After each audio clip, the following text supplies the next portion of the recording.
Olá, boa noite a todos, bem-vindos. Hoje, mais uma vez, aqui trocamos um pouco as voltas, devido a problemas técnicos. Estamos aqui no YouTube novamente. Temos aqui dar mais um minuto para ver se chega mais alguém. Olá, boa noite.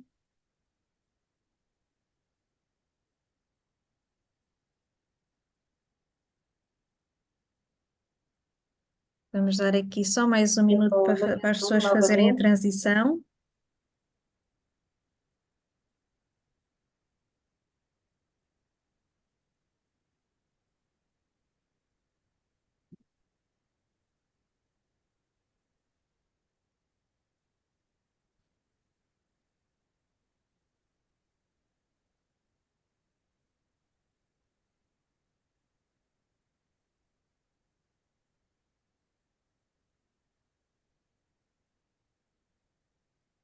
Mais uma vez peço desculpa aqui por este contratempo, não estávamos a contar. Se calhar vai ser, a próxima plataforma a usar será o YouTube, visto que estamos aqui a ter uns problemas com o Zoom para a nossa página aqui não nos anda a permitir fazer a partilha na página do Facebook. Já agora deixem nos vossos comentários se não se importariam, se também é uma boa opção, visto que é algo que nos está a acontecer com alguma frequência e realmente está fora aqui do nosso controle. Boa noite a todos.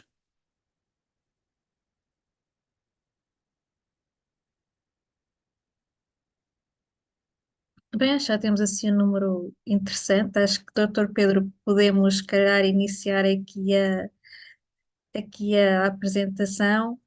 Ora, boa noite novamente. Eu sou a Joana, Presidente da Direção da Associação. Hoje vamos falar aqui de um tema que eu diria bastante interessante, que acho que nos afeta praticamente a todos nós que temos fibromialgia, e que é esta questão aqui das dificuldades cognitivas, o que chamamos também fibrofogo, aquela nevoeiro cerebral, e hoje vamos aqui abordar este tema que acho que pode ser muito interessante e também acredito muito útil. Provavelmente este webinar terá uma parte 2 daqui a, daqui a um tempinho, porque, como tivemos aqui a falar, eu e o Dr. Pedro, é um tema bastante complexo e acreditamos que merece aqui provavelmente uma segunda parte, mas hoje já dá aqui para termos uma ideia geral e acredito que podemos aprender muita coisa hoje. Portanto, boa noite, bem-vindos. Vamos aqui transitar para o YouTube então. Ora, o nosso convidado mais uma vez é o Dr. Pedro Reis, especialista em Fisiologia Adaptativa e em Neurociências, mestrado em Medicina do Exercício pela Universidade Exeter, doutoramento em Neurociências pela Universidade Erlangen e diretor e fisiologista do Dr. Reis Institute e também professor de Neurociências no Instituto Politécnico de Santarém. Dr. Pedro, mais uma vez bem-vindo, boa noite. Boa noite, Joana, e boa noite também a todos que nos veem. Obrigado também à Joana e à APJOF por me terem feito este convite, este desafio de vir falar sobre este tema, que, como estava aqui a conversar com a Joana, é um tema complicado, muito complexo, eh, mas eu vou aqui tentar fazer o meu melhor para explicar e para eh, desenvolver e ajudar a compreender um bocadinho melhor este tema. Eh, Ora bem, eu tenho aqui uma apresentação que fiz para mostrar e vou aqui tentar partilhar o meu ecrã.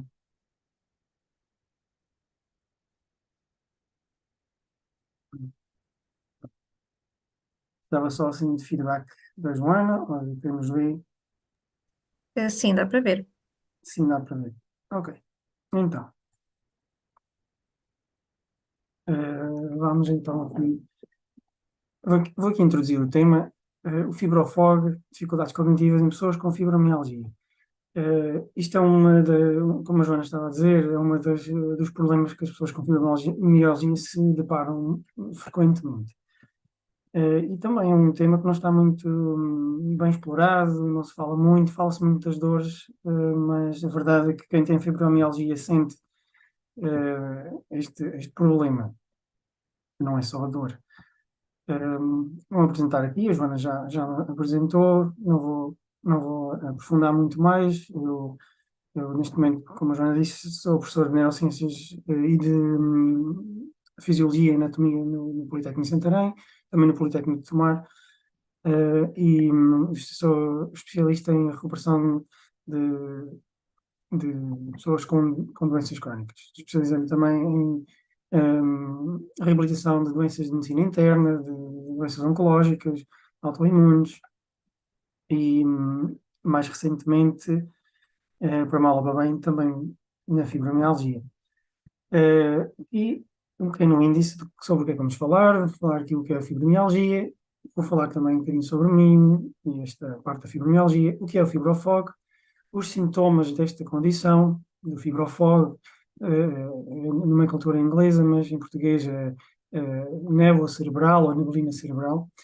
Vou-vos falar um bocadinho sobre as bases da cognição, porque é importante termos assim umas pequenas noções para percebermos aqui a origem do problema, como é que a fibromialgia perturba a função cognitiva e estratégias para lidar com este fibrofogo.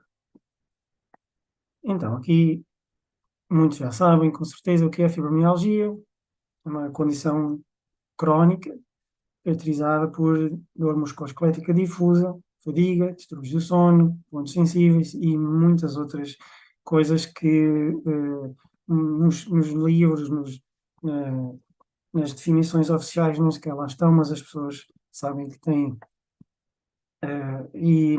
Aqui podemos ver aqui à direita os pontos sensíveis que muitas vezes são usados na clínica para diagnosticar fibromialgia.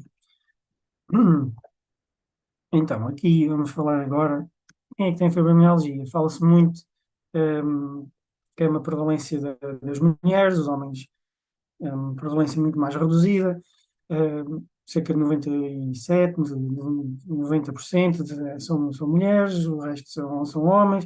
No entanto, alguns estudos mostram o contrário, mostram que, e nós vamos fazer uma publicação no nosso blog, da nossa página, sobre isto, os estudos mais recentes, especialmente este aqui, um estudo alemão destes autores, do Frederick Wolf, mostra que não é bem assim. Existe um viés nas amostras que são usadas para estudar a população com fibromialgia.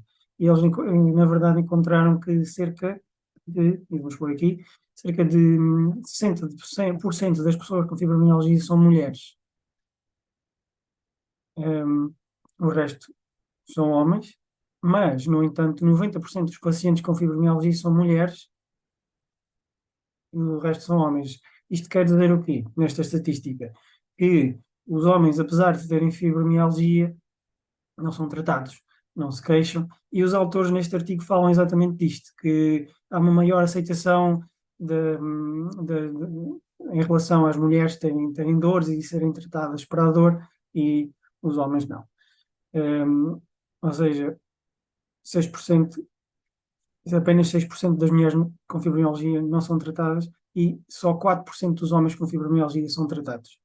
Este é o estudo que estes autores fizeram e chegaram a estas conclusões. Eu tendo a focar-me nisto porque eu tenho aqui uma parte que é interessante e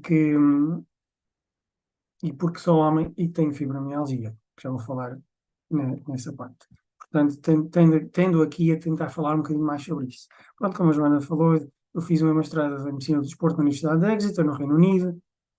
Depois fui convidado a fazer um doutoramento em Neurociências na Universidade de Erlangen, na Alemanha. Desenvolvi metodologias para análise da atividade cerebral durante o movimento. Aqui tem uma fotografia com um aparelho de TAC e um aparelho que desenvolvi para detecção de elétrons, eletromiografia, eletrocefalografia. Depois do fim do doutoramento ainda fui trabalhar para uma empresa que desenvolve equipamentos para investigação neurofisiológica. E eu mostro-vos aqui esta fotografia porque eu lembro, isto é o centro de Munique, eu lembro-me de andar aqui e tinha dores. Tinha dores, comecei a ter dores, foi no fim do doutoramento, certo? Uma situação bastante estressante. Tinha dores e não sabia o que era, podia ser muita coisa, os exames estavam todos certos, estavam tudo bem. A verdade é que eu lembro-me de andar aqui nestas roupas e tinha dores. Uh, e, e pronto, entretanto vim para Portugal e fui procurar um especialista em fibromialgia porque eu já estava a ver o que era. Aí fui a um reumatologista e diagnóstico de fibromialgia. E agora prescrevi uma medicação e então eu deparei-me com uma decisão que teria de fazer. Ou lido com as dores, ou lido com eventualmente as dores também e com os efeitos secundários da medicação. Eu, com a experiência que já tinha em lidar com doenças crónicas, espondilite anquilosante, doenças oncológicas e a parte educacional por trás, a minha formação de base em neurociências, eu escolhi tentar compreender um bocadinho mais a fibromialgia e desenvolver o meu próprio tratamento. E que demorou. Foi muitas tentativas, mas cheguei a um ponto que não tenho sintomas, não tive sintomas durante 2 anos. Quem segue a nossa página de Facebook viu que há umas semanas publiquei que voltei a ter sintomas, mas tive 2 anos sem ter sintomas. Retomei a terapia, porque durante esses 2 anos não foi preciso.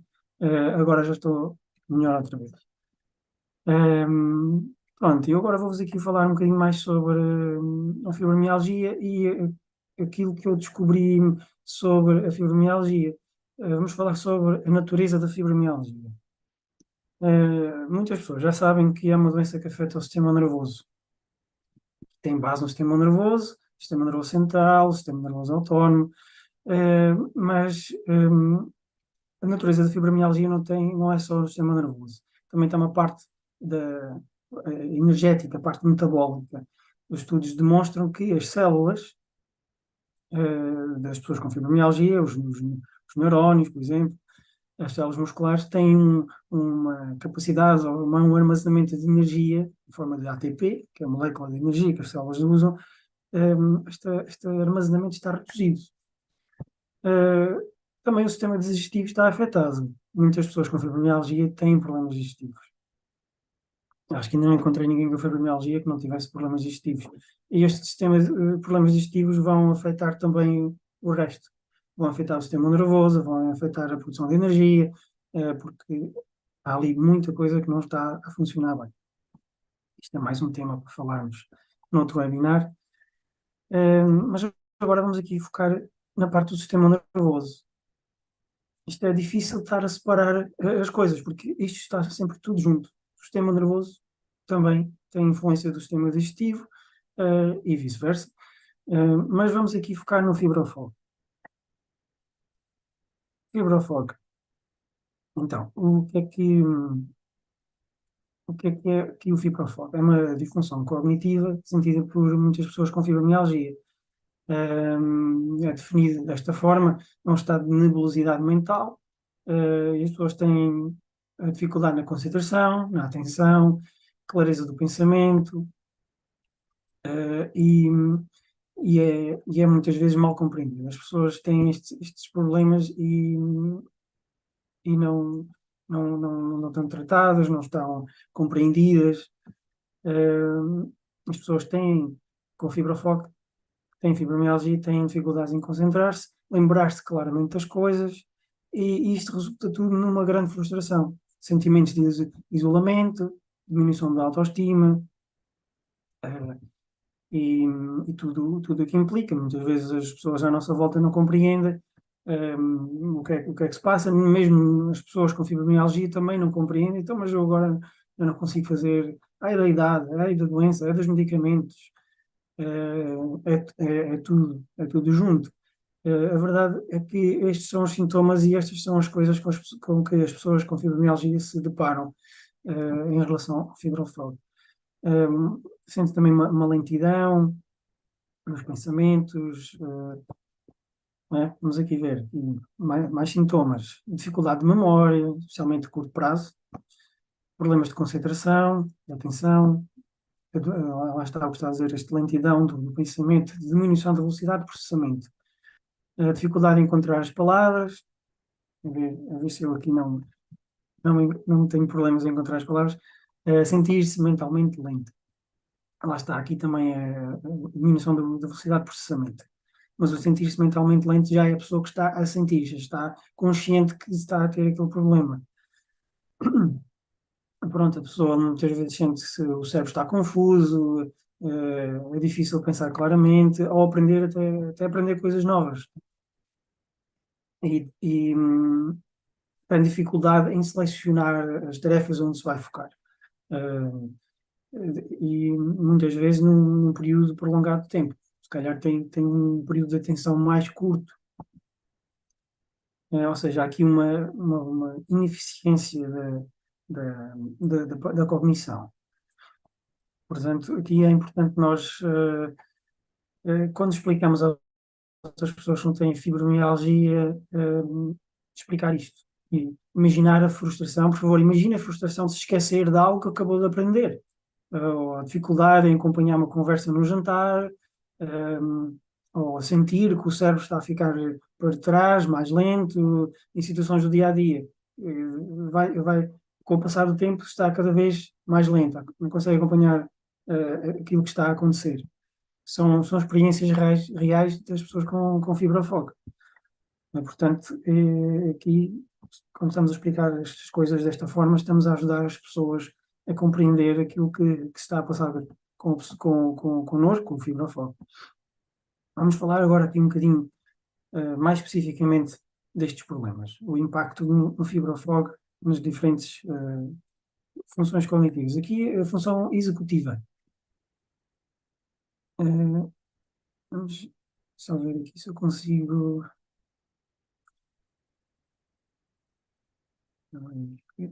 Se eu consigo aqui desativar aqui isto. Já consegui. Pronto. Então, aqui a função executiva faz parte das nossas capacidades cognitivas, é o maestro do cérebro. Imagine diversas secções do cérebro dedicadas a tarefas específicas.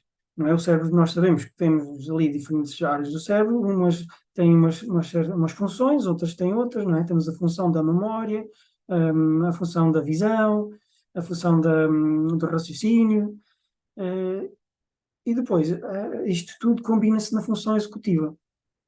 E o fibrofoco pode perturbar esta secção do maestro, tornando difícil fazer a coordenação, estes malabarismos de várias coisas ao mesmo tempo. Planear o dia de forma mais eficaz ou cumprir tarefas, e isto tudo leva a um aumento do stress e da frustração ao tentar navegar nas rotinas diárias.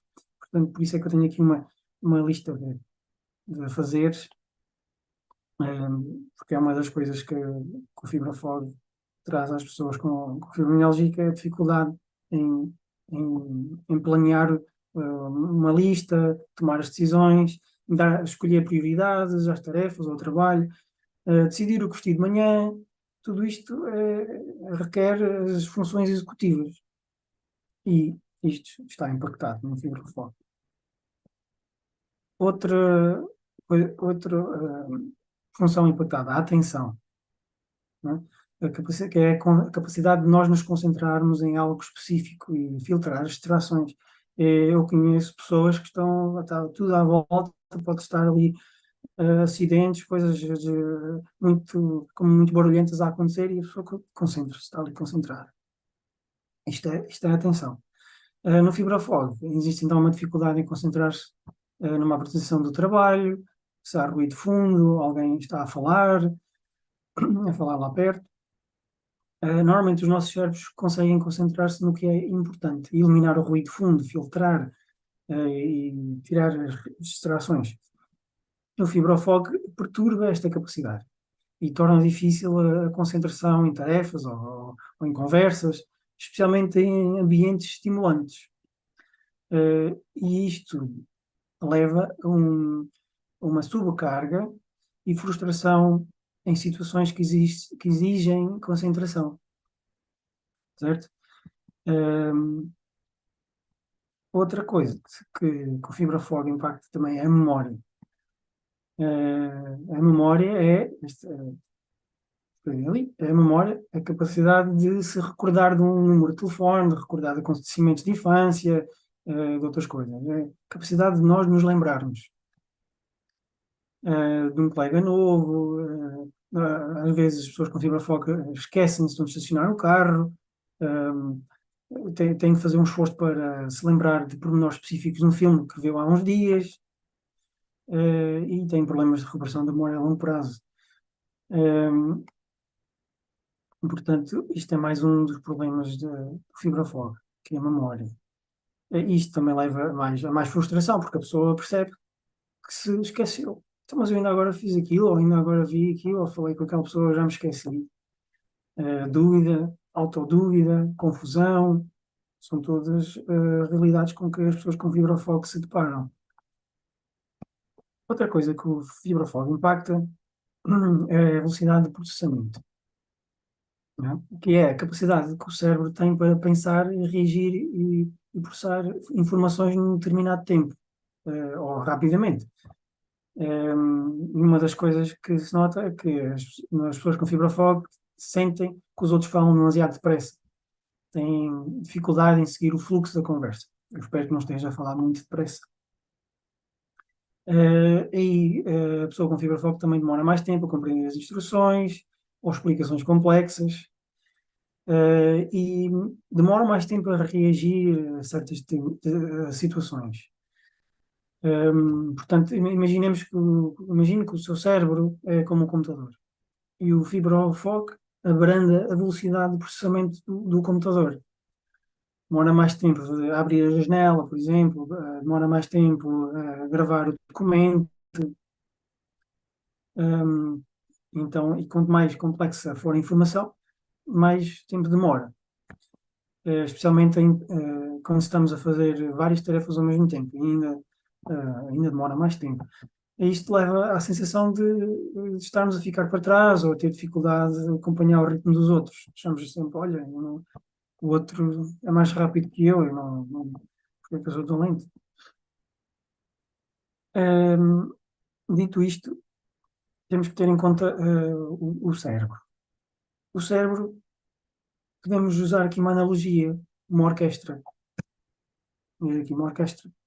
A orquestra e o cérebro tem aqui algumas coisas semelhantes. Várias zonas do cérebro têm que funcionar em simultâneo e em sincronia exata para ter um desempenho excelente, não é? E no fibrofoco, como podem imaginar, a orquestra do cérebro não está assim a funcionar muito bem, não é? Portanto, vamos aqui analisar. Temos que compreender como é que o cérebro funciona, se queremos compreender o fibrofoco. Vamos aqui falar um bocadinho por alto de neuroanatomia da cognição. Afinal, o que é que a cognição necessita para acontecer? Certo? Nós sabemos que está lá o cérebro tem várias zonas, tem várias coisas, mas como é que acontece a nossa cognição? Tá? No cérebro acontecem muitas coisas. O nosso cérebro é um órgão extraordinário. E neste momento até há investigações que mostram que há atividades ao nível quântico, que ainda não sei medir muito bem, mas há aqui interações quânticas entre zonas do cérebro, entre os neurónios, há reações quânticas que estão a acontecer e isto leva à formação da consciência. Portanto, os investigadores falam de que a nossa consciência é uma manifestação de atividade quântica ao nível do cérebro. Portanto, é necessário compreender de onde é que estas coisas vêm, como é que acontecem. Não vamos falar sobre a consciência, isso tínhamos que chamar António Damasio, porque acho que ele está mais dentro disso. Vamos aqui falar só por alto um bocadinho das bases que existem para formar essa atividade. Então, os neurónios. Toda a gente ouviu falar de neurónios, são as células base estruturais do cérebro, são as unidades fundamentais do cérebro, atuam como condutores que enviam sinais elétricos e mensageiros químicos, que são os tais neurotransmissores, através de ligações. Os neurónios ligam-se uns aos outros e a ligação entre estes neurónios chamam-se sinapses. Tá? E então existem as diferentes regiões do cérebro. As diferentes regiões do cérebro têm funções especializadas. Por exemplo, há uma zona do cérebro chamada hipocampo, que é crucial para a formação da memória. A parte frontal do cérebro, à frente, está envolvido no planeamento e na tomada de decisões. E o córtex visual, cá mais para trás, processa a informação visual. Ora, estas zonas do cérebro têm de comunicar umas com as outras, têm que coordenar a sua atividade e não só a atividade delas, mas também a atividade do meio ambiente e das sensações que o corpo está a receber. Tem que processar esta informação toda e devolver esta informação em forma de resposta. Certo? Portanto, aqui estão as bases estruturais, anatómicas da cognição. A cognição, para acontecer, é preciso uma maquinaria. A maquinaria é isto: são os neurónios, são as ligações entre os neurónios e a especialização entre diferentes áreas do cérebro. Mas esta maquinaria toda não funciona só por si, sozinha. Precisa de, tal como uma orquestra precisa de ser abastecido, os músicos precisam de pautas de música, precisam também de água, precisam de muitas coisas. E os neurónios, o cérebro precisa disso também. Precisa de energia, nutrientes, para ter uma função cerebral ótima. Tá? Aqui a energia, no cérebro é em forma de glicose, o oxigênio, e os nutrientes, as vitaminas, isso tudo para funcionar de forma eficiente, não é? Tal como uma orquestra. O cérebro é um órgão que usa muita energia, consome cerca de 20% de energia total do corpo, e também bastante oxigênio. Necessita de um fornecimento constante de oxigênio para funcionar corretamente. E os tais nutrientes, as vitaminas, minerais, gorduras, que são essenciais para manter os neurónios saudáveis e com uma função boa. As carências destes nutrientes, do oxigênio, da energia, têm um impacto negativo na função cognitiva. Tá?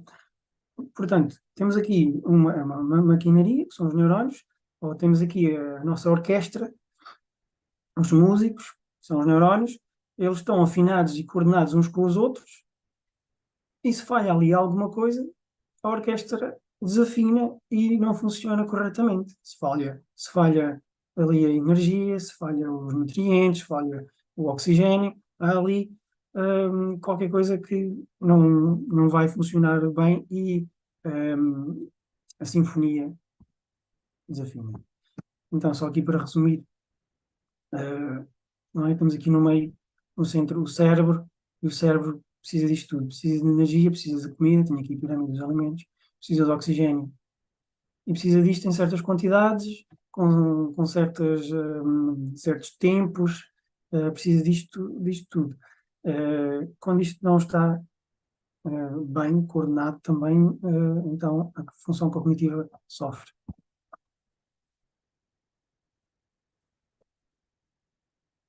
Então, quando a nossa orquestra está desafinada, o que é que acontece? Acontecem aqui alterações no processamento da dor, ehm, mas isto tem tudo bases. E porque é que acontece isto? As alterações do processamento da dor, alterações na cognição, e acontece por causa destas razões. Hoje em dia sabe-se que há inflamação no cérebro, há desequilíbrios nos neurotransmissores, e a perturbação do sono e a consolidação da memória. O sono também está alterado nas pessoas com fibromialgia e acontece uma coisa, a neurodegeneração. Começa-se a falar nisto também. Nós sabemos que, hoje em dia, sabemos que existe aqui, trago-vos aqui este estudo que mostra que estes investigadores, isto foi publicado num estudo da revista Scientific Reports, equipa internacional de investigadores da Universidade de Michigan e da Coreia do Sul, referem que os doentes com fibromialgia têm redes cerebrais preparadas para responder rapidamente a pequenas alterações. E existe uma hipersensibilidade normal, que é conhecida como uma sincronização explosiva. E isto resulta numa hipersensibilidade na dor crónica. Portanto, aqui o cérebro vai reagir de uma forma exagerada, por assim dizer. Nós sabemos que isto está lá. Outra coisa que nós sabemos que está a falar é da inflamação. Aqui mostro-vos aqui uma imagem de um estudo em que os investigadores encontraram células inflamatórias ativas no cérebro. Foi uma imagem combinada de ressonância magnética e PET, emissão de positrões, uma técnica de imagem também, e tem aqui zonas do cérebro, não é, vermelho, zonas do cérebro em que existe inflamação ativa. Nos voluntários de controle, sem fibromialgia, não tinham estas zonas de inflamação ativa. Tá? Portanto, isto são fatores que vão influenciar a cognição, que vão destabilizar a nossa orquestra. Inflamação, alteração no processamento da dor, e a outra era aqui também os desequilíbrios dos neurotransmissores. Fala-se muito na serotonina, que é a hormona, o neurotransmissor da felicidade, não é? Desempenha um papel fundamental no nosso humor, também na regulação do sono e na função cognitiva. A serotonina, quando está deficitária, contribui para sintomas como a fadiga, a depressão, dificuldade de concentração. Não é? Agora, imagine um maestro da orquestra que sente-se lento, desmotivado, e pronto, leva um desempenho menos preciso da orquestra, que é o nosso cérebro. Outro neurotransmissor que também está afetado é a dopamina. A dopamina está envolvida na motivação também, no regulamento, no processamento de recompensas e na memória. Os desequilíbrios da dopamina podem contribuir para problemas na motivação, também, tal como na serotonina, porque eles funcionam todos, há aqui um equilíbrio, tem que ser muito bem exato. A falta de dopamina pode também deixar então o resto dos neurónios ou da nossa orquestra sem vontade de desempenhar e menos coordenado. Não é? A acetilcolina, outro neurotransmissor bastante importante, é crucial para a aprendizagem, e para a memória e para a atenção. Os déficits da acetilcolina, este neurotransmissor aqui, podem estar associados a problemas de memória, dificuldades de concentração. Agora imagine que o músico da orquestra está a tentar ler a partitura e a informação não está clara, não consegue aprender. E isto leva a uma descoordenação da atuação da orquestra. Tá bem? Portanto, aqui os neurotransmissores estão desequilibrados. E não é por acaso que as pessoas com fibromialgia são medicadas com inibidores da reabsorção da serotonina. Porque realmente tem efeito e ajuda a equilibrar estes neurotransmissores. Outra coisa que se fala muito, outra substância, é aqui a substância P. Tá?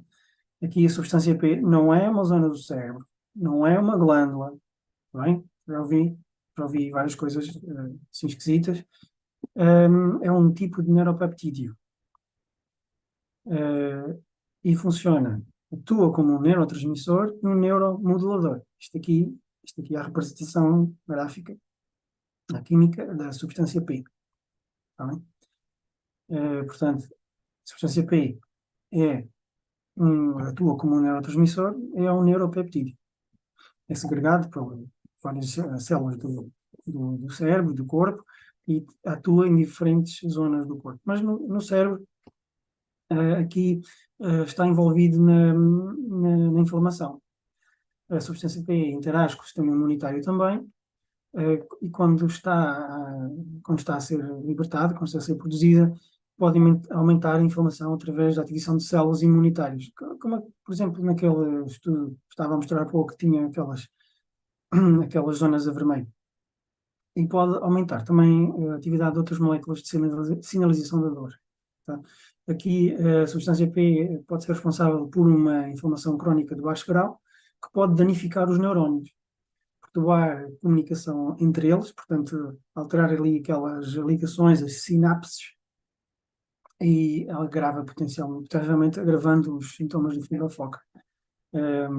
Estes sintomas que falei há pouco, a fadiga, a dificuldade de concentração, portanto, a substância P pode contribuir para isso. Imagine que a orquestra está no palco e o palco está desorganizado, está sujo, os músicos não conseguem atuar como deve ser, porque o ambiente não está organizado, não há comunicação, não há ali uma comunicação eficiente entre os membros da orquestra, são os neurónios.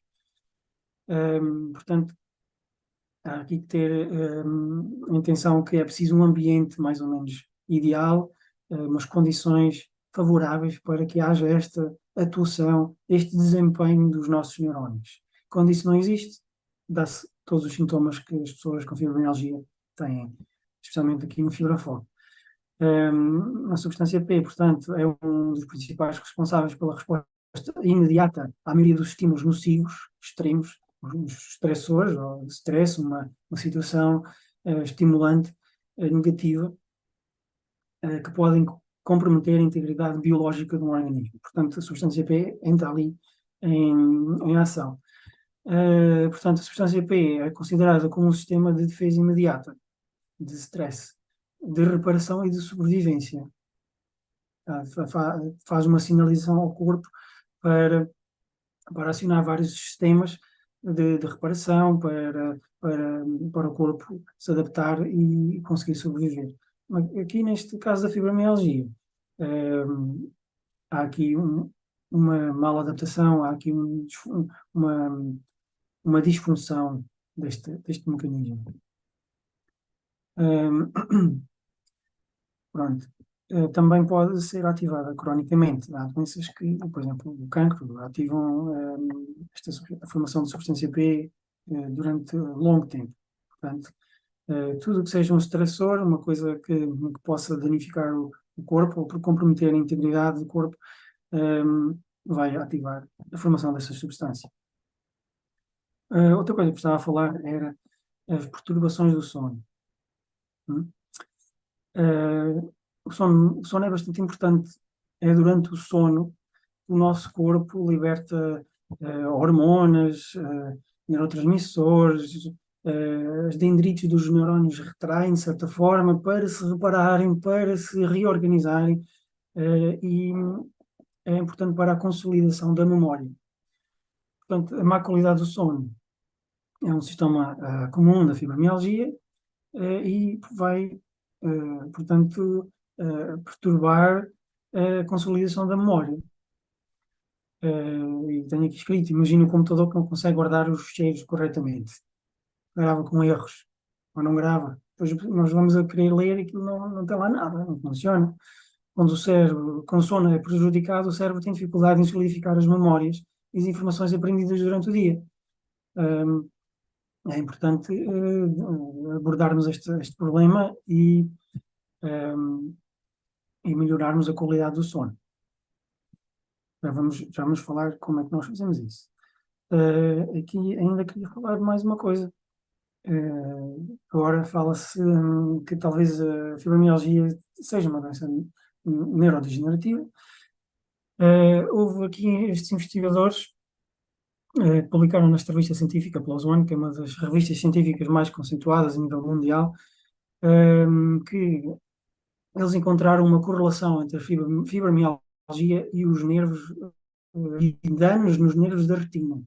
Portanto, embora tradicionalmente a fibromialgia seja classificada como uma perturbação da dor, esta investigação e outras, não é só esta, há mais estudos científicos que demonstram isto, sugerem que a fibromialgia pode ter componentes neurodegenerativas. Estes estudos demonstram que as pessoas com fibromialgia podem ter camadas de fibras nervosas da retina mais finas, certo? Porque a retina do olho é sensível à luz, nós vemos, porque ela há nervos. Muitas vezes nos diabetes esta camada de nervos é danificada. Aqui na fibromialgia aparentemente também está danificada. Esta camada nervosa da retina apresenta-se com uma espessura mais reduzida, está mais fina. Portanto, pode indicar algum grau de neurodegeneração. Portanto, este potencial aspecto neurodegenerativo da fibromialgia acrescenta outra camada de complexidade à doença. Pode ser um processo semelhante a outras doenças, como Alzheimer, a doença de Parkinson, que também são doenças neurodegenerativas. Portanto, os autores deste estudo afirmam que a fibromialgia é uma doença neurodegenerativa. E não é por acaso que nós vemos uma incidência de demências como a Alzheimer maior em pessoas com fibromialgia. Ou seja, as pessoas com fibromialgia têm uma tendência acrescida, ou um risco acrescido de desenvolver demência, desenvolver Alzheimer. Portanto, isto é uma coisa que é importante cuidar. Ligando aqui isto, a neurodegeneração à depressão, porque é uma das coisas que as pessoas com fibromialgia se apresentam frequentemente, é preciso ter em conta que alguns mecanismos são comuns, certo? Alguns mecanismos que contribuem para a neurodegeneração também contribuem para a depressão. Inflamação crónica, os desequilíbrios dos neurotransmissores. Portanto, há aqui uma sobreposição que sugere que a fibromialgia, com os seus potenciais neurodegenerativos, pode partilhar alguns mecanismos subjacentes à depressão. E daí haver que esta explicação, isto pode explicar a coexistência entre estas duas condições. E depois isto é um ciclo vicioso. Depressão agrava o fibrofogo, ou nevoeiro cerebral. A depressão agrava também as dificuldades cognitivas. A pessoa sente-se sem esperança, desmotivada, pode também ter dificuldades na concentração e na realização de tarefas. Isto ainda amplifica mais os desafios do fibrofogo.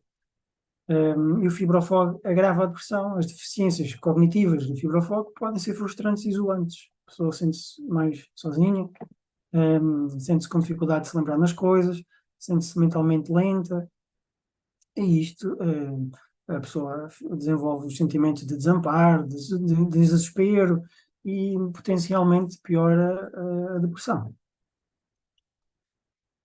Ver. Água. Então,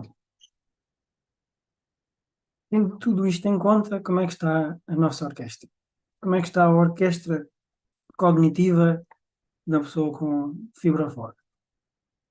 Vamos ouvir.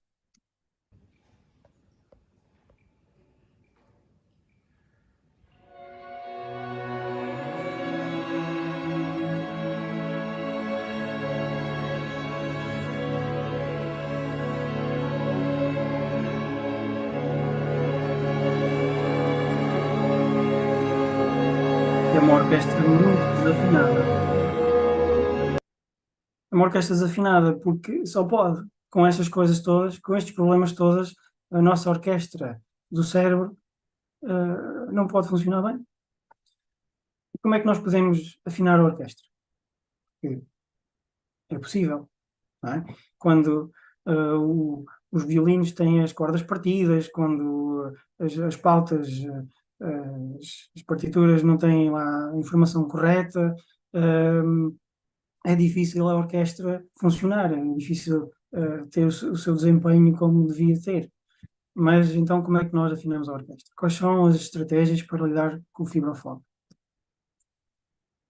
Um, por exemplo, dar prioridade ao sono. Tá? É importante darmos prioridade ao sono. Um sono de qualidade, 7 a 8 horas, é importante para a função cognitiva e a gestão do fibrofogo. Um, aqui há várias coisas a fazer, ir para a cama mais cedo, depois vêm os problemas da vida de cada um, porque nem toda a gente consegue fazer isto. Mas há pessoas que conseguem, vão para a cama e também não conseguem dormir. Portanto, aqui é importante criar uma rotina relaxante antes de dormir, tomar um banho, ler um livro, evitar os ecrãs, é extremamente importante. Não é isso que estamos aqui a fazer hoje, não é? Estamos todos aqui no ecrã, a esta hora. Os ecrãs emitem uma luz azul. Esta luz inibe a formação de uma hormona, que é a melatonina, que atua no cérebro e nos ajuda a dormir. Portanto, é evitar os ecrãs é extremamente importante. O journaling, ou a escrita de um diário, antes de ir para a cama, pôr no papel o que é que aconteceu, as coisas que nos estão a passar pela nossa mente, um, o que é que vamos fazer, pronto, pôr os nossos pensamentos num papel, e despejar isso para ali, deixar aquilo ali, para estarmos um bocadinho mais sossegados e depois irmos dormir. E a psicoterapia? A psicoterapia pode ser fundamental, nos nossos pacientes ajuda bastante, tem um impacto muito, muito forte, porque também ajuda a pessoa a estabelecer e a perceber o que é que está a acontecer consigo, tornar coisas consciente, tornar consciente coisas que não tinha noção que estava a acontecer. Tá? Outra coisa, o importante é o exercício e o treino terapêutico. No outro webinar já falámos, o vídeo está disponível, o exercício, a importância do exercício na fibromialgia. Aqui para o fibrofog é bastante idêntico. O exercício tem um impacto extraordinário no nosso cérebro. Ajuda a regular aqueles neurotransmissores que eu já falei há pouco. Ajuda também a reduzir não só também os sintomas do fibrofogo, mas da fibromialgia, através de vários mecanismos. Aumento do fluxo sanguíneo para o cérebro, ajuda ao fornecimento de oxigênio, ajuda a produção do fator neurotrófico derivado do cérebro, o BDNF, que se fala muito, que também, em princípio, também está reduzido nas pessoas com fibromialgia, e ajuda à libertação de endorfinas, melhorando o humor, reduzindo o stress, o que é extraordinário e ajuda logo na função cognitiva. Ainda esta semana estive a falar aos meus alunos, falámos exatamente sobre isto, exercício e função cognitiva. Só fazendo exercício leve, moderado, durante 2 semanas, já se nota um aumento dos recursos mentais disponíveis nas pessoas que fizeram este exercício, mas não só nos recursos mentais, também na capacidade cognitiva e a redução do stress. Portanto, aqui o exercício pode ser uma ferramenta extraordinária. Aqui só falar um bocadinho também do efeito de neuroregenerativo do exercício. Como falámos há pouco da neurodegeneração, é importante falar também de algumas estratégias. O exercício também tem um efeito de neurogênese no nosso cérebro. Investigadores, um investigador que eu gosto muito, Van Braak, eles fizeram aqui uma investigação em que colocaram os sujeitos em isolamento social, e outra experiência, outro grupo que tinha a habitação normal, que já tinha interação social, e outro grupo que tinha isso tudo, mas também fazia exercício. Nós vemos aqui, estas bolinhas a branco, aqui são neurónios novos. Não é? Isto é aqui uma imagem, uma fotografia de uma zona do cérebro que eles viram. Aqui estas bolinhas de branco são novos neurónios. Então, aqui, ao fim do mês de isolamento social, nós vemos que eh, estão aqui neurónios novos. Aqui neurónios novos. Mas está em isolamento social. Numa situação aqui já de interação social, já temos aqui mais alguns neurónios novos. Mais do que na situação anterior. Mas numa situação em que há interação social, mas também há o exercício, nós vemos aqui uma explosão de neurónios novos.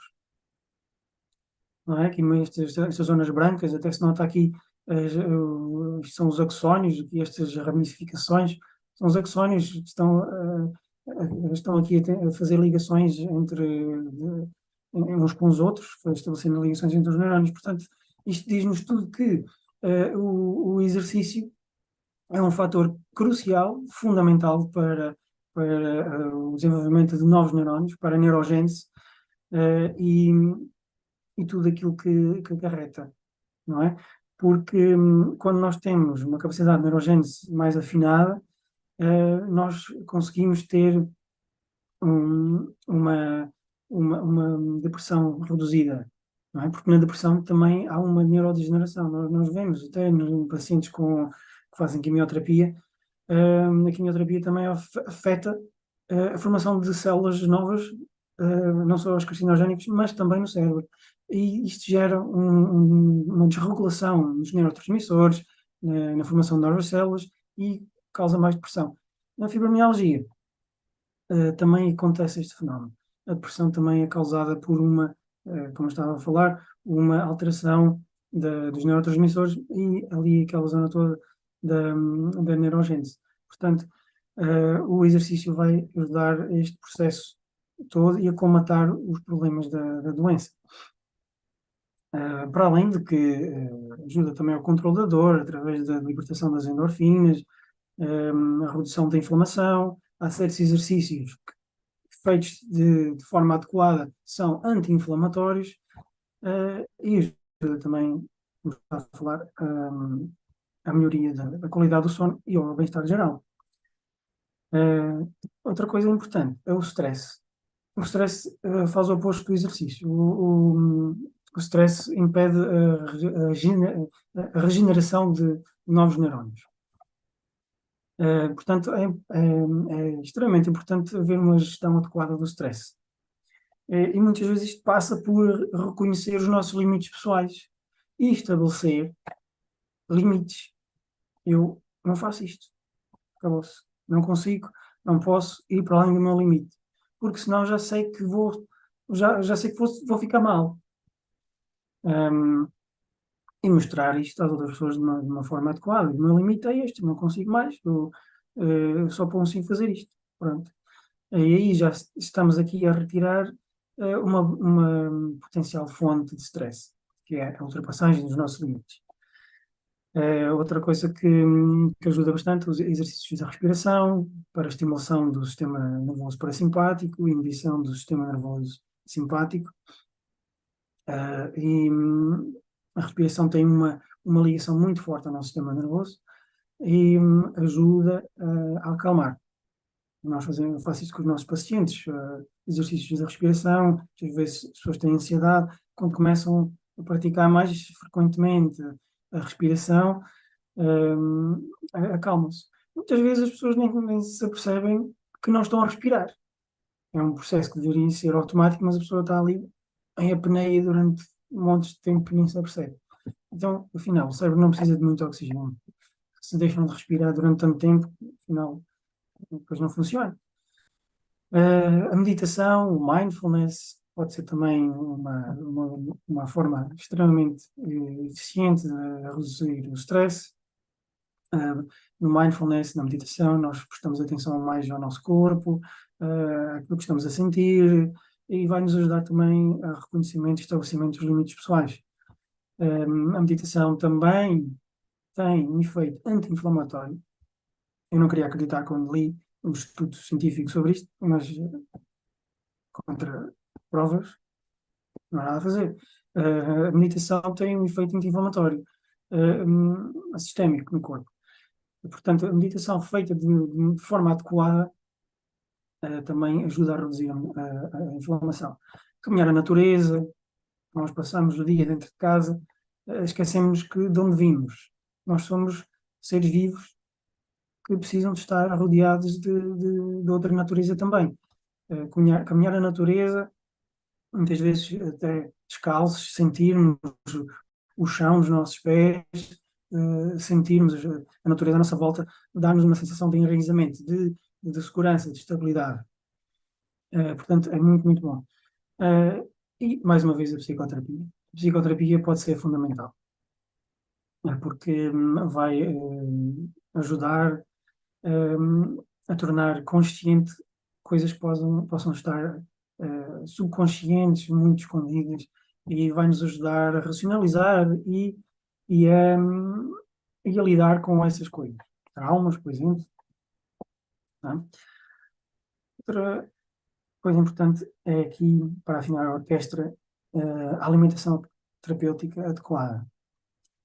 Nós vimos já há pouco que o cérebro, os nossos neurónios, a nossa orquestra precisa de ser alimentada, precisa de ter uma, um, certos alimentos, não é? Então, para o nosso cérebro, o que é bom? São alimentos que ajudam a função cerebral. As bagas, as folhas verdes, as alfaces, não é? As saladas, nozes, sementes, que são ricas em gorduras anti-inflamatórias, gorduras essenciais, proteínas, aminoácidos, que são os tijolos, vá, que o nosso corpo usa para construir outras células, para construir neurotransmissores. Se não temos estas coisas, como é que o nosso corpo vai construir os neurotransmissores que já estão em falta? Portanto, é importante concentrarmos em incluir muitas frutas, vegetais de várias cores, para obter as vitaminas e minerais essenciais. Preferir os cereais integrais em vez dos cereais refinados, porque quando eles estão refinados, falta a parte da fibra, e essa fibra também tem uma função benéfica e essencial na nossa digestão e também na- no fornecimento de proteínas e vitaminas. A fontes de proteína, como a carne, devemos preferir fontes de proteína magra, e muito importante não esquecer, muitas pessoas esquecem-se, beber água. Beber água ao longo do dia. Hum? Porque quando o nosso cérebro, ainda agora está a beber água, o nosso cérebro está desidratado, a nossa função cognitiva piora.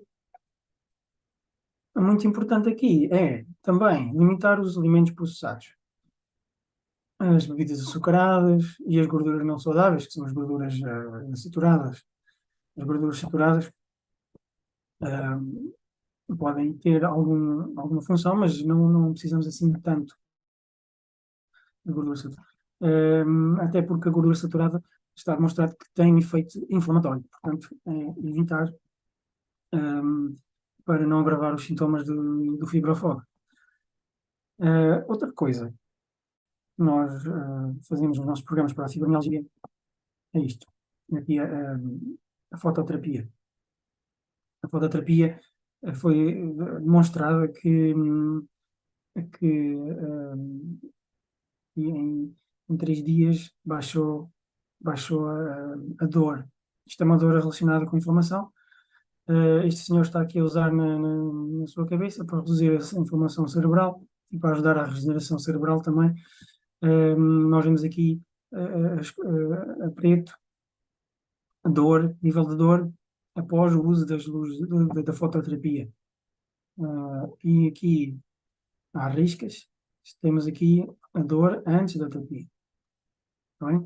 Então nós vemos aqui que a seguir ao uso da fototerapia há uma redução da dor. No dia 1, no dia 2, no dia 3, está logo. Depois há aqui um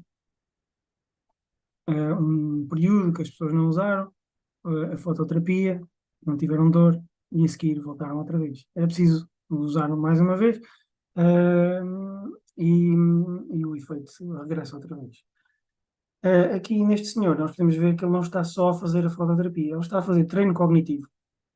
O treino cognitivo pode ser uma grande ajuda para, para recuperar a cognição afetada, mas o treino cognitivo é importante ser feito em cima de tudo aquilo que eu já falei. É preciso haver as condições, não é? É preciso haver as condições para o treino cognitivo funcionar. Não é? Se a orquestra não tem os instrumentos a funcionar como deve ser, se os músicos têm fome e sede, não é eficaz, não vale de nada estar ali a tentar treinar os músicos. Eles não vão fazer nada. Os instrumentos não funcionam, eles também não. Portanto, é preciso tratar do nosso cérebro, é preciso tratar dos nossos neurónios, é preciso tratar dos nossos músicos e depois treinar. E senhor, nós fazemos a terapia integrada com a cognição, treino cognitivo, com o exercício, com a nutrição e com a fototerapia. Isto foi um domicílio que costumamos fazer. E pronto, aqui nós integramos estas coisas todas e quero deixar claro que é importante integrarmos estas componentes todas, da alimentação, do exercício, do treino cognitivo. Isto tudo é importante, é sequencial e faz parte do tratamento do fibrofogo e da fibromialgia. Nós integramos isso no nosso programa de recuperação para a fibromialgia. E nós temos que nos lembrar que não existe uma solução mágica para a fibromialgia nem para o fibrofoco. A abordagem mais eficaz combina estas estratégias todas que eu falei, mais a medicação que não falei, mas que também pode ser importante, especialmente numa fase inicial para estabilizar. Portanto, aqui incorporar os hábitos de sono saudáveis, o exercício terapêutico, técnicas de gestão do stress, a psicoterapia, ferramentas de organização, não é? Porque se calhar a nossa memória não está muito boa, mas podemos escrever, já ajuda. Portanto, isto ajuda. No fim, no fim não, antes, no fim, que é, durante o processo de recuperação, a nossa orquestra cerebral vai soar assim.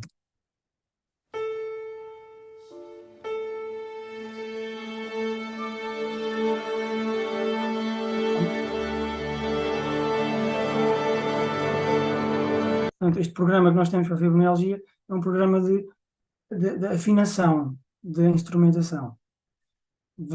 A orquestra vai afinar os instrumentos, vamos limpar, vamos fornecer os nutrientes, vamos alimentar de forma correta, vamos treinar e no fim vai soar assim.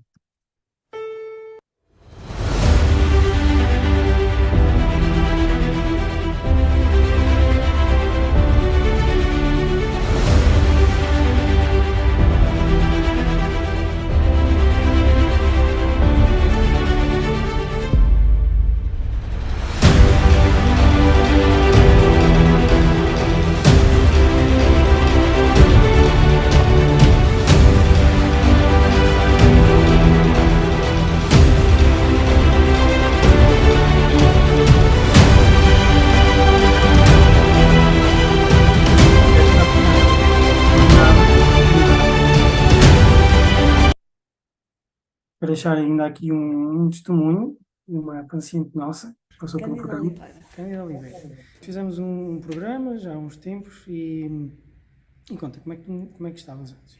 Antes, estava, para a minha idade, que eram 58 anos, não estava bem, estava muito mal. Quando subia as escadas até um segundo andar, a meio cansava-me imenso, parava e ficava com dificuldade respiratória. Dormia mal, porque entretanto tinha dores migratórias, doíam-me os cotovelos, doíam-me as mãos, os ombros, dores lombares. E sentia-me com algum grau de impotência. O facto de ter dores, de dormir mal, impedia-me até de fazer caminhadas, de ter algum gosto por andar de bicicleta, outra coisa qualquer. Acontece que eu, quando chegava ao final das sessões, não me sentia cansada, até parecia que tinha fluído tudo muito bem. Comecei a ter uma autoestima em relação ao desporto, ou pelo menos ao exercício físico, de que eu era capaz, que era uma coisa que eu achava que não era já capaz. E a pouco eu começo a dormir melhor, começo a deixar de ter dores, e quando no trabalho que ando sempre pelas escadas, comecei a subir até um segundo andar sem arfar, ao um ponto de haver algumas colegas que começaram a procurar se eu andava a fazer alguma coisa. Pronto, com isto termino aqui a minha apresentação. Se tiverem dúvidas, podem agora, acho que há aqui um pequeno período para dúvidas, mas também podem contactar-me a mim, a minha equipa, no Facebook, no WhatsApp, no e-mail, sejam à vontade. Obrigada. Não sei se já me conseguem ver. Olá novamente. Deixem as vossas questões aí nos comentários. Eu vou agora aqui tentar ler aqui os vossos comentários. O que é que tenho por aqui já desde o início? Boa noite a todos novamente.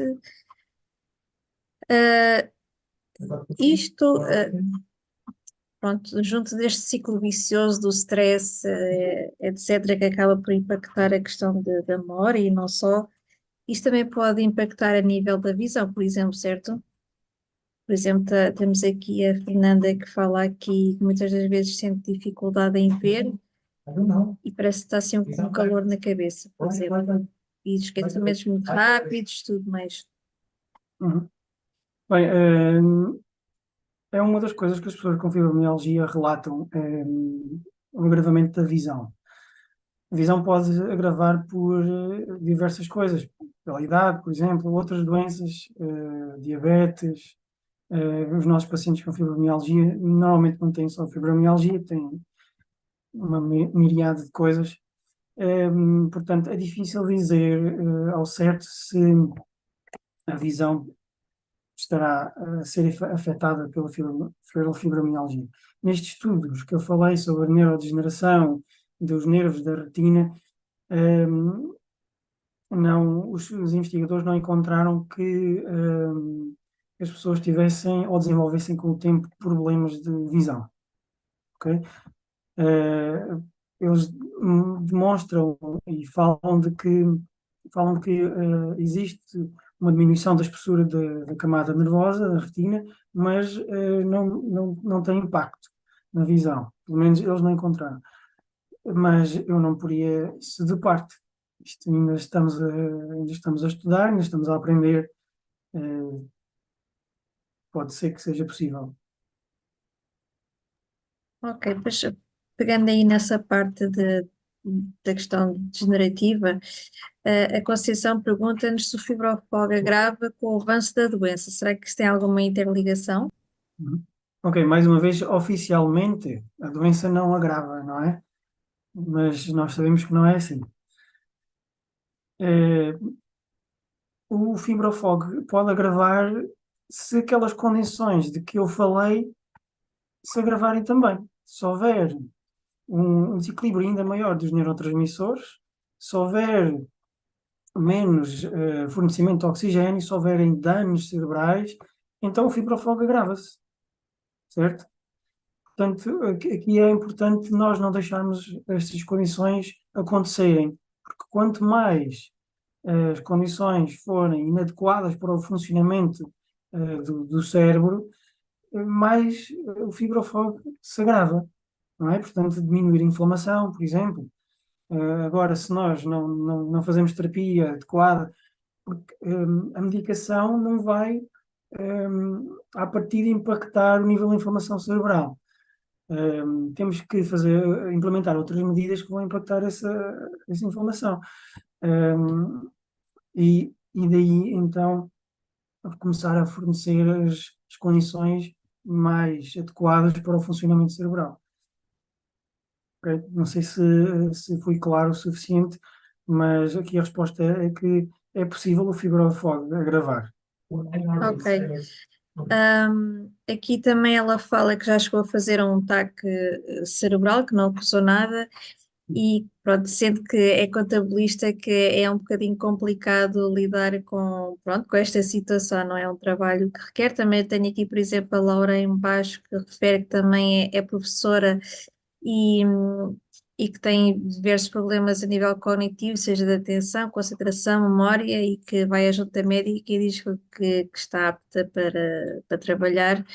E como ela, infelizmente, há muitos outros testemunhos, porque não é só esta questão dos sintomas a nível de dor e etc., mas também este a nível cognitivo, porque, por exemplo, para mim é um dos que me afeta mais e ultimamente tenho sentido imenso, porque, como vejo aqui nos comentários, também tem impacto a nível do trabalho, que não conseguimos ter o desempenho que pretendemos e que, mas pronto, eu sei qual é o meu ciclo vicioso, não durmo e tenho grandes Hum. níveis de stress e ansiedade. Então, Ah, já viu aqui algumas coisas que pode fazer. sim, e infelizmente, como é, há muita gente e é difícil quebrar este ciclo e pronto, eu noto, por exemplo, agora vejo um bocadinho aflita, porque já são 10 da noite e tive um dia complicado Uhum. e como muitas palavras, esqueço das palavras, tenho muita dificuldade às vezes no discurso.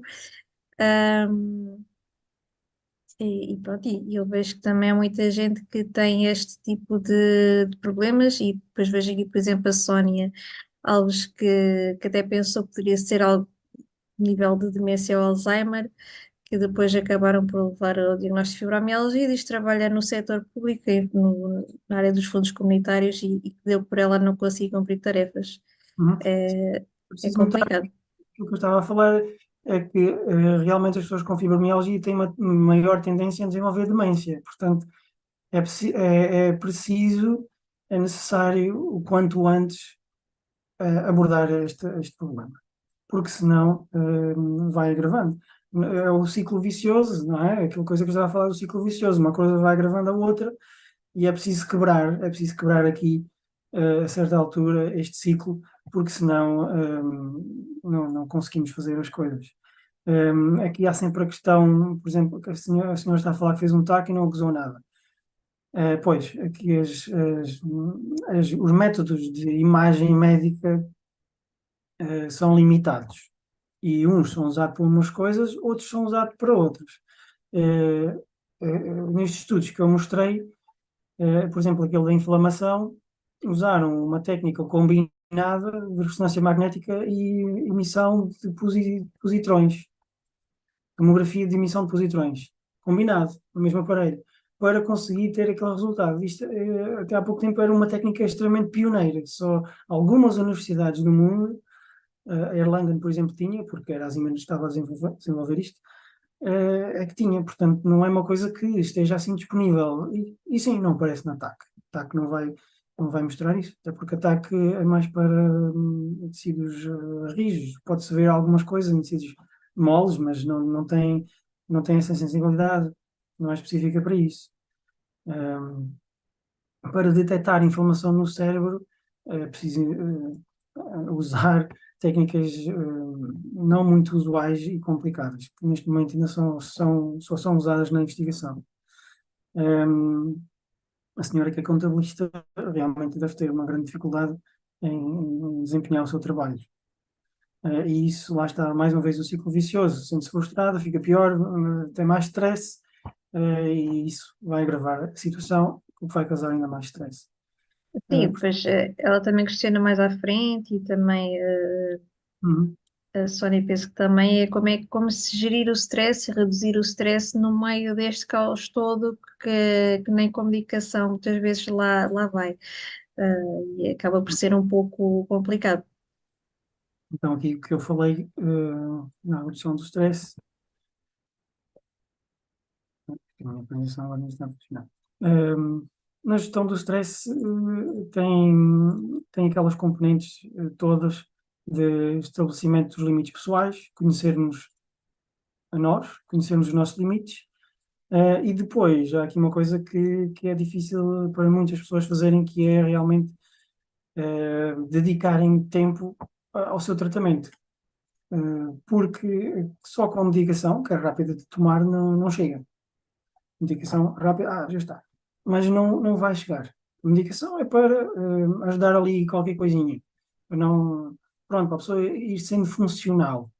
Mas para realmente tratar é preciso investir algum tempo, certo? É preciso investir algum tempo e a pessoa tem de fazer a tal meditação que eu estava a falar, as respirações, um, e ir caminhar na natureza. Isto é preciso tempo. Portanto, é preciso reconhecer não só os limites pessoais, mas também as necessidades. Muitas vezes estamos envolvidos tanto no trabalho, ou na vida familiar, ou seja, lá no que for, nas coisas do dia a dia, e nos esquecemos de nós próprios. E é Sim, é verdade. começar a olhar um bocadinho mais para nós, dizer, para lá, eu já sei, se estiver aqui até à meia-noite, eu amanhã já não consigo fazer, sei lá, o cálculo da contabilidade para aquele cliente, não é? Mas espera lá, eu agora estou nervoso, vou aqui, eu estava nervoso com esta apresentação, vou fazer aqui a minha respiração para me acalmar.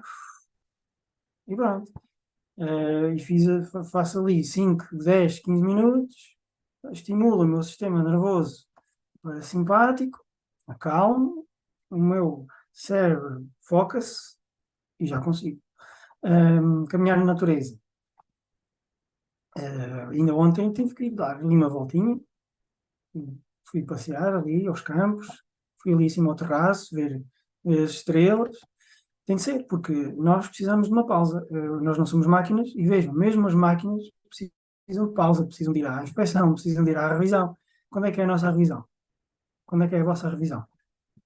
Sim, é verdade. Olha, ficam com essa nota. Quando é que vão à vossa revisão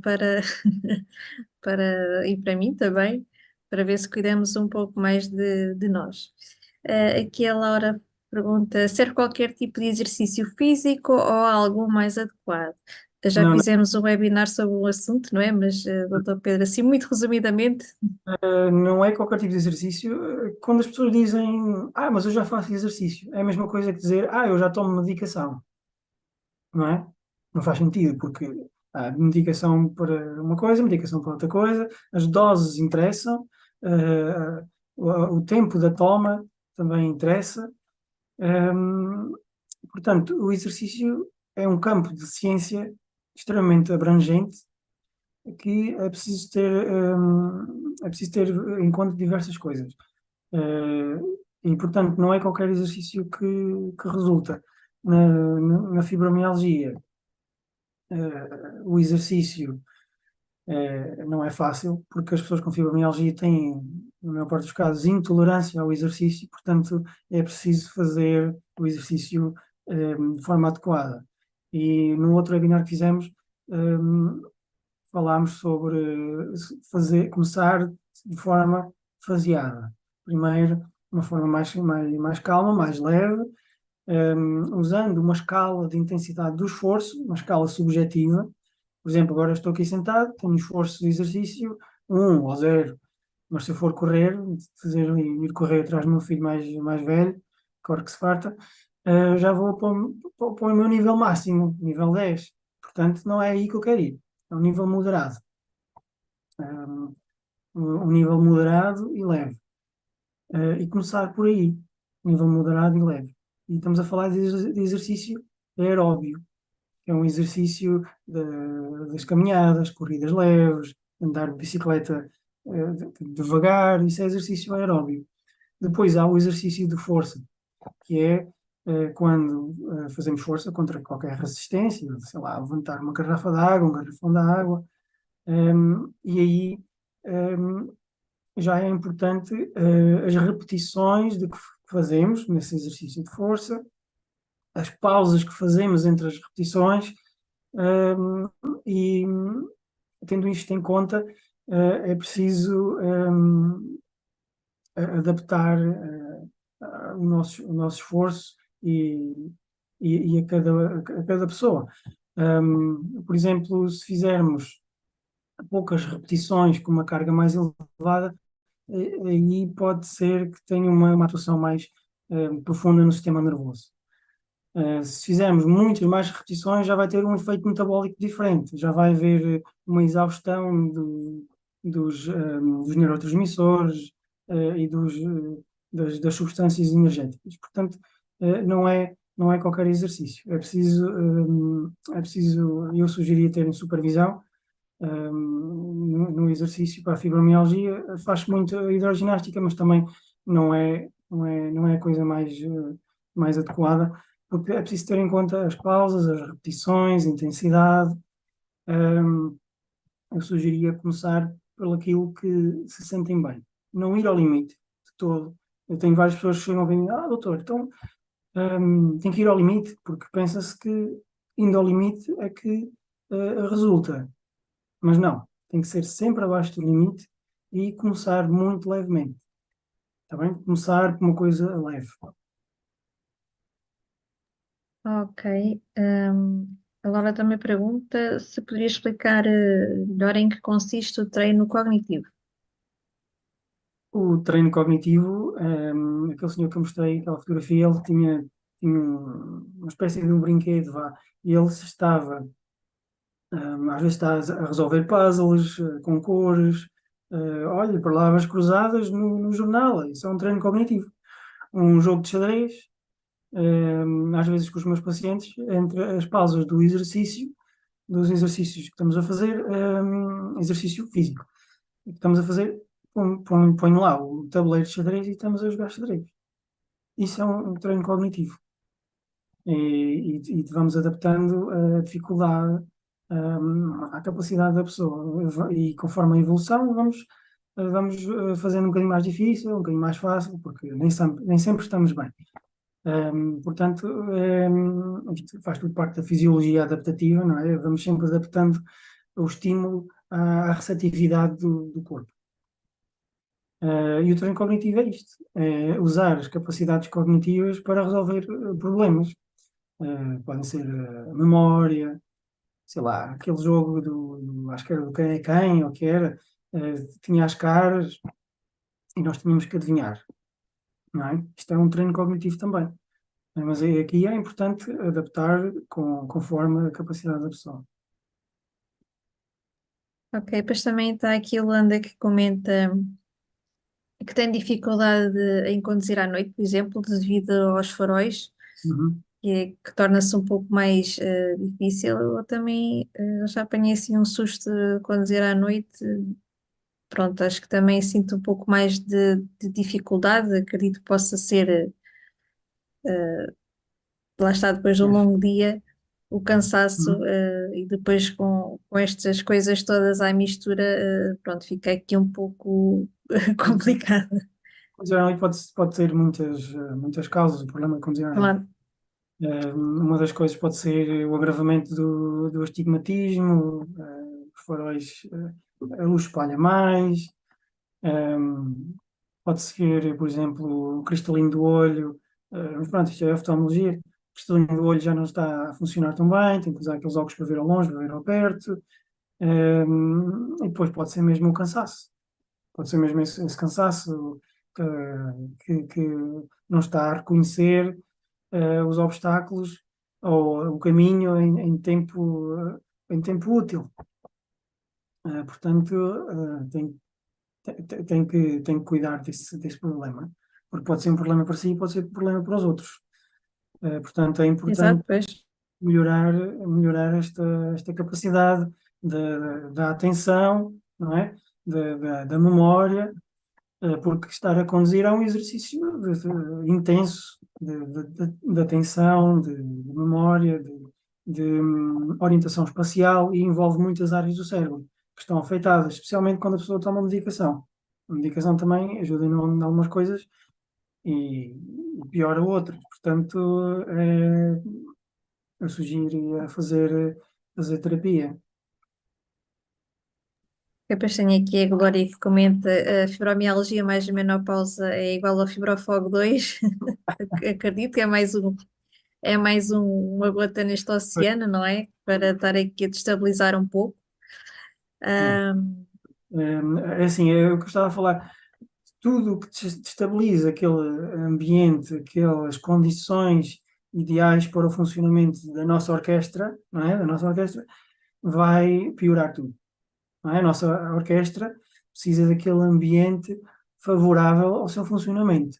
Quando essas condições não existem, seja por que razão for, então a orquestra não funciona, o nosso cérebro não funciona. E a menopausa, tal como às vezes, mesmo na menstruação, a menopausa também vai destabilizar os neurotransmissores, vai destabilizar muita coisa. Portanto, também é importante haver aí um equilíbrio, fazer algumas coisas para equilibrar. Algumas pessoas são mais afetadas do que outras também. Sim, somos todos diferentes, não é? Por isso, infelizmente, não há aqui nada que seja igual para todos e que resulte igual para todos, infelizmente. Sim, portanto, ter um acompanhamento personalizado, se possível, Uhum. e, e integrado, como eu estava a falar. É importante integrar estas coisas todas, porque só assim é que consegue realmente quebrar o ciclo e resolver, na grande maioria, estes problemas. Mas tenho aqui, pronto, vários testemunhos de pessoas a dizerem pronto, que afeta imenso a nível laboral, que também depois o psiquiatra acaba por dizer que seria aqui um surto de depressão, se não estou assim, surto depressivo, diz Ana Cristina, por exemplo. A Mariana, que, pronto, notou um declive a nível laboral também, a conduzir também, está, pronto, é muito. Pronto, é muito presente estes sintomas a nível, estas queixas a nível, pronto, cognitivo, Sim, sim, sim. e realmente não há muita compreensão, não há muito, também é algo que acho que não se fala muito, apesar de nos queixarmos muito entre nós, mas também não é um sintoma, entre aspas, que... Não se fala muito porque não aparece nada nos exames, como estão aqui algumas pessoas a dizer, Exato. que Sim, sim. não aparece nada nos exames e pronto, está tudo bem.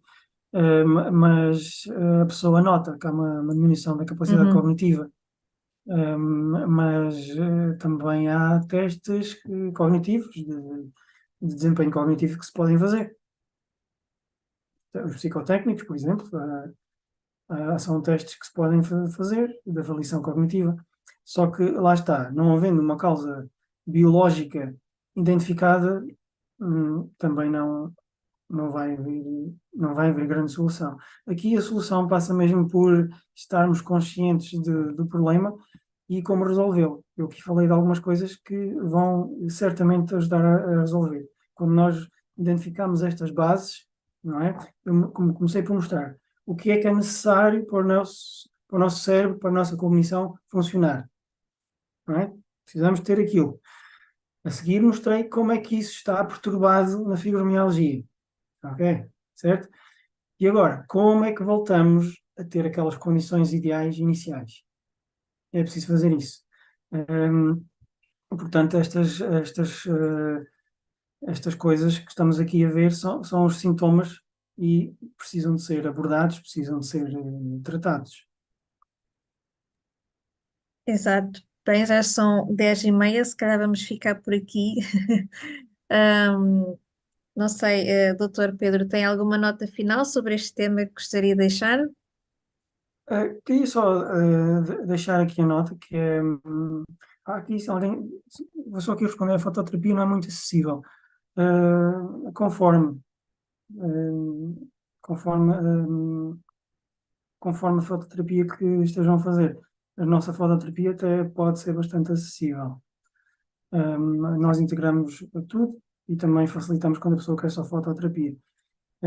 Eu queria só deixar aqui a última nota de que estes problemas têm solução, eles existem, são reais e é possível melhorar. Agora já tem algumas coisas e agora deixava aqui a mensagem para cada um de vós ir pensar no que é que pode melhorar. Eu falei aqui na qualidade do sono.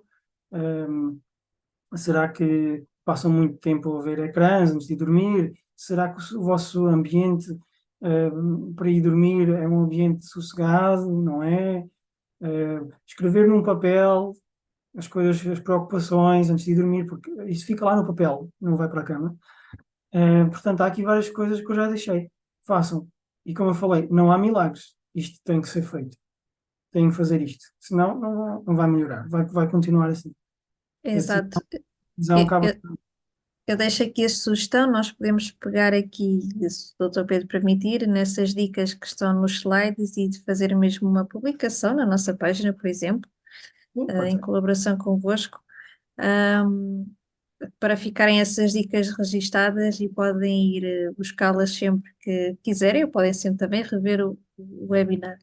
Por falar nisso, vocês perguntam sempre se os webinars estão todos disponíveis, podem rever sempre que quiserem, aqui no YouTube e na página do Facebook. Assim sendo, se calhar vamos começar então a passar aqui para o YouTube, ou seja, a posteriori os vídeos vão para o Facebook quando o YouTube deixar exportar. E assim, relembro que dia 12 de maio é o Dia Mundial da Fibromialgia. Já estamos aqui a preparar mais conteúdo novo e também um webinar, portanto, já sabem, dia 12 de maio às 9 temos aqui um webinar, estão todos convidados. E também relembro que temos protocolo com o Dr. Reis Instituto, que é a clínica do Dr. Pedro, e Dr. Pedro, onde é que o podemos encontrar? Pronto, podem nos encontrar aqui no Facebook, no nosso site. Agora, eu, por acaso, partilhar aqui a página. Espero que Força. consigam ver a página. Aqui, pronto, temos aqui, está no nosso site. Podem nos encontrar aqui no nosso site www.dr-reis.com. Cá em baixo temos os contactos. Estamos em Vila Nova da Barquinha. Vila Nova da Barquinha, no entroncamento e Aveiro. Está bem? Também as consultas e os programas podem ser todos orientados online. Portanto, estamos em todo lá. Ok? Pronto, relembro que os nossos sócios têm desconto. Exato. Já deixei o link aqui no chat, portanto, cuidem de vós e é isso. Obrigada a todos e vemo-nos no próximo mês. Obrigada, Dr. Pedro. Até à próxima. Obrigada a todos.